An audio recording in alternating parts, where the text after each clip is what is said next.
ನಮಸ್ಕಾರ. ಪೈಲ್ಸ್ ಬಗ್ಗೆ ತಿಳಿಸ್ಕೊಡಿ ಅಂತ ಸುಮಾರು ಜನ ಕೇಳ್ಕೊಂಡಿದ್ದೀರಾ. ಆದ್ರಿಂದ ನಿಮಗೆ ಸುಲಭವಾಗಿ ಅರ್ಥ ಆಗಲಿ ಅಂದ್ಬಿಟ್ಟು ಟಿಪ್ಸ್ ಥರ ಮಾಡಿ ನಿಮ್ಗೆ ಹೇಳ್ತಾ ಇದ್ದೀನಿ. ಅವುಗಳೇನು ಅಂತ ನೋಡಿ. ಗುದದ್ವಾರದಲ್ಲಿರುವ ರಕ್ತನಾಳಗಳು ಉಬ್ಬಿಕೊಂಡಿರುವುದೇ ಪೈಲ್ಸ್. ಇವುಗಳ ಮೇಲೆ ನೀವು ಮಲ ವಿಸರ್ಜನೆ ಮಾಡಿದಾಗ ಬ್ಲೀಡಿಂಗ್ ಆಗುತ್ತೆ ಮತ್ತು ಕಡಿತ ಬರುತ್ತೆ, ಕೂತ್ಕೊಂಡಾಗ ಚುಚ್ಚಿದ ಅನುಭವ ಆಗುತ್ತೆ. ಮಲಬದ್ಧತೆ ಅಥವಾ ಬೇದಿಯಿಂದ ಆಗಲ್ಲ ಅನ್ಕೊಂಡಿರ್ತಾರೆ ಸುಮಾರು ಜನ. ಬೇದಿಯಿಂದನೂ ಆಗುತ್ತೆ. ಗರ್ಭಿಣಿಯರಿಗೆ ಹಾರ್ಮೋನ್ ಇಂಬ್ಯಾಲೆನ್ಸ್ ಇಂದ ಆಗುತ್ತೆ ಮತ್ತು ಗರ್ಭಿಣಿ ಮಲಬದ್ಧತೆ ಆಗೋದ್ರಿಂದ ಅವರಿಗೆ ಆ ಚಾನ್ಸಸ್ ಜಾಸ್ತಿ. ಮತ್ತು ಅತಿಯಾಗಿ ಭಾರವನ್ನು ಎತ್ತುವವರಿಗೆ ಮತ್ತು ಕುಳಿತುಕೊಂಡೇ ಕೆಲಸ ಮಾಡುವವರಿಗೆ ಇದು ಜಾಸ್ತಿ ಬರುತ್ತೆ. ಬರ್ದಿರೋ ತರ ಏನ್ ಮಾಡಬಹುದು ಅಂದ್ರೆ ಫೈಬರ್ ಅಂಶಗಳಿರುವ ಆಹಾರ ಮತ್ತು ನೀರನ್ನ ಜಾಸ್ತಿ ತಗೋಬೇಕು. ಫೈಬರ್ ಅಂದ್ರೆ ಏನಪ್ಪಾ? ಫೈಬರ್ ಅಂದ್ರೆ ಕನ್ನಡದಲ್ಲಿ ನಾರಿನ ಅಂಶ ಅಂತ ಕರೀತಾರೆ. ಇದು ಒಂದು ರೀತಿಯ ಕಾರ್ಬೋಹೈಡ್ರೇಟ್. ಕಾರ್ಬೋಹೈಡ್ರೇಟ್ ಅಂದ್ರೆ ಶುಗರ್ ಅಲ್ವಾ? ಮತ್ತೆ ಡಯಾಬಿಟಿಸ್, ವೆಯ್ಟ್ ಲಾಸ್ ಮತ್ತು ಮಲಬದ್ಧತೆಗೆ ಹೇಗಪ್ಪ ಆಗುತ್ತೆ? ಅದೇ ಇದರ ಸ್ಪೆಷಾಲಿಟಿ. ಇದು ಕಾರ್ಬೋಹೈಡ್ರೇಟ್ ಆಗಿದ್ರು ಇದರಲ್ಲಿ ಯಾವುದೇ ಕ್ಯಾಲೋರೀಸ್ ಇಲ್ಲ. ನಿಧಾನವಾಗಿ ಜೀರ್ಣ ಆಗುತ್ತೆ.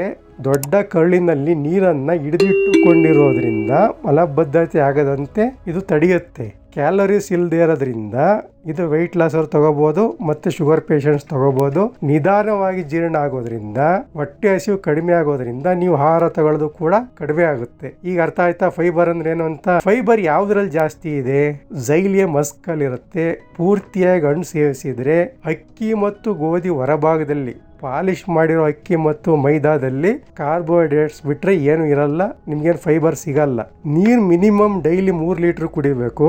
ನೀರ್ ಎಷ್ಟು ಕುಡಿದ್ರಿ ಅನ್ನೋದಕ್ಕಿಂತ ನಿಮಗೆ ಮಿನಿಮಮ್ 1.5 ಲೀಟರ್ ಯೂರಿನ್ ಹೊರಗಡೆ ಬರಬೇಕು. ಈಗ ಬೆವರು ಬಂದು ಶೆಕೆಯಾಗಿ ಶರೀರದಲ್ಲಿ ನೀರು ಡ್ರೈ ಆದ್ರೆ ಅವಾಗ ನಿಮ್ ಯೂರಿನ್ ಜಾಸ್ತಿ ಬರಲ್ಲ, ದೊಡ್ಡ ಕರಳಿಗೂ ನೀರ್ ಜಾಸ್ತಿ ಹೋಗಲ್ಲ, ಅದರಿಂದ ಅಷ್ಟು ಪ್ರಯೋಜನ ಆಗಲ್ಲ. ನೀರ್ ಎಷ್ಟು ಕುಡಿದ್ರಿ ಅನ್ನೋದಕ್ಕಿಂತ 1.5 ಲೀಟರ್ ಯೂರಿನ್ ಹೊರಗಡೆ ಬಂತ ಅನ್ನೋದು ಇಂಪಾರ್ಟೆಂಟ್ ಆಗುತ್ತೆ. ಟಾಯ್ಲೆಟ್ ನಲ್ಲಿ ಜಾಸ್ತಿ ಹೊತ್ತು ಪ್ರೆಷರ್ ಹಾಕೊಂಡು ಕೂತ್ಕೋಬಾರ್ದು. ಗರ್ಭಿಣಿಯರು ಆಹಾರ ಕ್ರಮವನ್ನು ಸರಿಯಾಗಿ ಮೇಂಟೈನ್ ಮಾಡಿದ್ರೆ, ಅಂದ್ರೆ ಈ ಫೈಬರ್ ಯುಕ್ತ ಆಹಾರ, ನೀರು ಮತ್ತೆ ಜಾಸ್ತಿ ತಗೊಂಡು ಮೇಂಟೈನ್ ಮಾಡೋದ್ರಿಂದ ಇದರಿಂದ ತಪ್ಪಿಸ್ಕೋಬಹುದು. ಕುಳಿತುಕೊಂಡು ಕೆಲಸ ಮಾಡೋರು ಮಧ್ಯ ಹೇಳ್ತಾ ಇರಬೇಕು. ಜಾಸ್ತಿ ಭಾರ ಎತ್ತವರು ಡಿವೈಡ್ ಮಾಡಿ ಭಾರ ಎತ್ತಿ. ಇಲ್ಲ ಡಿವೈಡ್ ಮಾಡಕ್ ಆಗಲ್ಲ ಅಂತಂದ್ರೆ 2-3 ಜನ ಸೇರಿ ಭಾರ ಎತ್ತಿ. ಸ್ಟೇಜ್ 1 ನಲ್ಲಿ ಇದ್ರೆ ನೀವು ಫೈಬರ್ ಫುಡ್ ತಗೊಂಡು ಅವಾಯ್ಡ್ ಮಾಡ್ಕೋಬಹುದು. ಅಂದ್ರೆ ಮಲಬದ್ಧತೆ ಆಗೋದೇ ಇರೋ ತರ ನೋಡ್ಕೊಂಡು. ಸ್ವಲ್ಪ ಏನಾದ್ರು ನೋವು ಆಗ್ತಿದೆ ಅಂತಂದ್ರೆ ಲೋಕಲ್ ಅನಸ್ಥಿಷಿಯಾ ಅನ್ನೋ ಸ್ಪ್ರೇ ಬರುತ್ತೆ. ಇದರಿಂದ ಆ ಜಾಗ ಬೆಂಡ್ ಆಗುತ್ತೆ, ಅಲ್ಲಿಗೆ ಸ್ಪ್ರೇ ಮಾಡ್ಕೊಂಡು ಮೇಂಟೈನ್ ಮಾಡ್ಕೋಬಹುದು. ಐಸ್ ಪ್ಯಾಕ್ ನ ಕೂಡ ಇಟ್ಕೊಂಡು ನೋವಿಲ್ದೇ ಇರೋ ತರ ಮಾಡಬಹುದು. ಈ ರೀತಿ ಮ್ಯಾನೇಜ್ ಮಾಡ್ಕೊಂಡು ಹೋಗ್ಬೋದು. ಮಾತ್ರೆ ಬೇಕಂದ್ರೆ ಕೆಲವು ಸಲ ಸ್ಟೀರಾಯ್ಡ್ಸ್ ಮಾತ್ರೆಗಳನ್ನ ತಗೋಬೇಕಾಗುತ್ತೆ. ಕೆಲವು ಕಡೆ ಕೂರ್ಬೇಕಾದ್ರೆ ನಿಮ್ಗೆ ಚುಚ್ಚಿದಂಗ ಅನ್ಸಿದ್ರೆ ಸ್ವಲ್ಪ ಸಾಫ್ಟ್ ದಿಂಬು ಆ ತರದ್ ಹಾಕೊಂಡು ಸಾಫ್ಟ್ ಜಾಗದಲ್ಲಿ ಕೂತ್ಕೋಬೇಕು. ಹಾರ್ಡ್ ಸರ್ಫೇಸ್ ಅಲ್ಲಿ ಕೂರೋದನ್ನ ಅವಾಯ್ಡ್ ಮಾಡಬೇಕು. ಇನ್ನ ಸ್ಟೇಜ್ 2 ಅಲ್ಲಿ ಏನ್ ಮಾಡ್ಬೋದಪ್ಪ ಅಂತಂದ್ರೆ ಅದನ್ನ ಶ್ರಿಂಕ್ ಮಾಡಬೇಕು. ಶ್ರಿಂಕ್ ಮಾಡೋದಕ್ಕೆ ಯಾವ ರೀತಿ ಮಾಡ್ಬೋದು?